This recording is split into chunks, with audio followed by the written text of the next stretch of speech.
everyone, welcome to Savi's Palette. My name is Savita and today I am super duper excited to share with you all a really nice curry recipe, and this is a traditional recipe from Karnataka called Dhanmensinkai Rasvangi. Dhanmensinkai is green peppers, and it's green peppers in a very rich dhal and coconut based gravy. Not so difficult to make, but very, very tasty. Goes really well with Indian breads like chapati and puri, and also with rice. And this recipe was shared with me by my aunt Nalini back in Bangalore. And ever since I got this recipe, this has been one of our all-time favorite dish to make with chapati. So without any further ado, let's go ahead and get started. Okay, the key ingredient obviously is the green pepper, and I have this 2 huge green peppers which I'm going to use in this recipe. And this recipe we're going to chop this green pepper into small dices.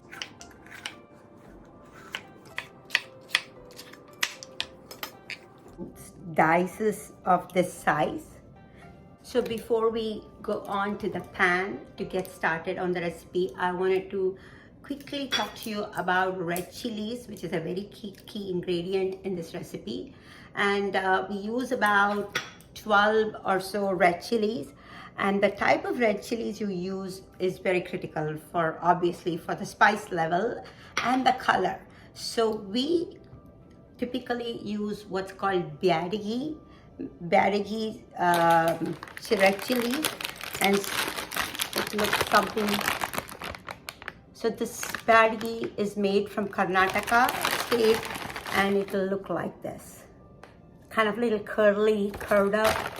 But you also get another Byadagi which is called Guntur Byadagi.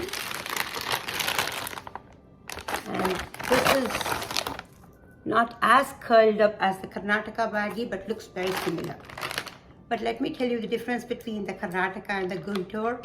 These Guntur Byadagi chilies are at least 4 to 5 times more spicier than the Karnataka Byadagis. So when you add this, you may want to add like 1/3 of what you would add this. So the first time I tried it, I ended up adding 12 of this Guntur Byadagi, and we could barely eat it. So now what I do is I add about 10 of the Karnataka Byadagi and just about 2 or 3 of this to get a little bit more spiciness.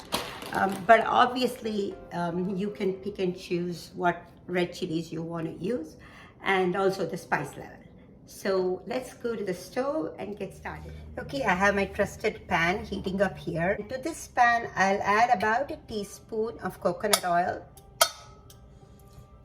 and we'll let that melt. And to the melted coconut oil, I'm going to go ahead and add half a teaspoon jeera, half a teaspoon black pepper, half a teaspoon methi.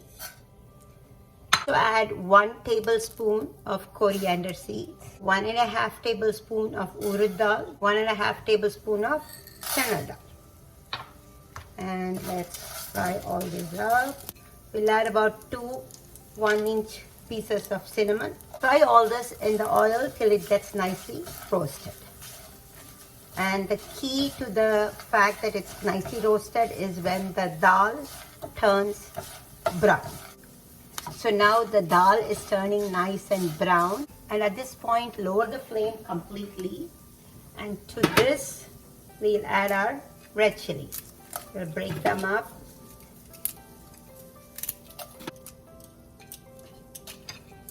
And now turn back the flame up to the medium, and let's fry till the red chilies get nice and roasted. You will know when it's done when the red chilies kind of become brittle. You can tell from their appearance. The red chilies are done, and at this point I'm going to add about 2 tablespoons of dried coconut powder. It's coconut powder, and we're going to roast that along with this. Just for a few seconds, because the coconut gets roasted very quickly, so you can actually smell it. So I'm going to turn off the heat, and the coconut will get roasted by the heat of the pan. You really want to make sure you don't burn any of these spices. So make sure you monitor the heat carefully, and just so you can see how the mixture looks once it's all roasted. That's how it looks. So I'm going to let this mixture, fried mixture, cool completely, and we'll move on to the next step. While the fried mixture is cooling, I'll go ahead and prepare the green pepper. So again, we're back to the pan. I'm going to add another half a teaspoon of coconut oil. You are welcome to use any oil of your choice. To the melted coconut oil, I'm going to add about half a teaspoon of mustard seeds and about a quarter teaspoon of asafetida or hing. We'll wait for the mustard seed to sputter. Okay, now the mustard seeds is sputtering, and to this I'm going to add my diced green pepper. And just so you get a measure of it, the amount of diced green pepper I'm adding about 3 cups. So to the green pepper, I'm going to add about half a teaspoon of turmeric, about half a teaspoon salt,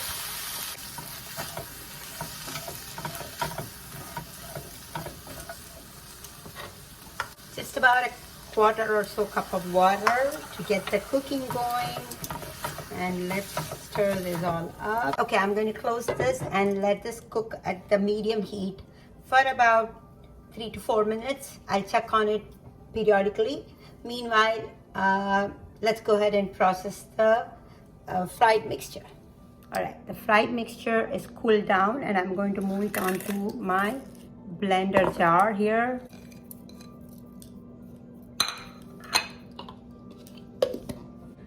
So I'm going to go ahead and just powder this mixture without adding any water. Okay, the powder is done, and I'm going to add this directly to the green pepper when the green pepper is cooked. And I'm not adding any water at this time to this. The only time I'll add water is to rinse off this container as I'm adding it onto the green pepper. Okay, the green pepper is ready, fully cooked. So I'm adding about half a teaspoon of tamarind, and we'll taste and add more if we want later. Decrease the heat completely and add the masala powder. Mix it up. I'm just going to rinse off this with a very little bit of water, like about quarter cup of water.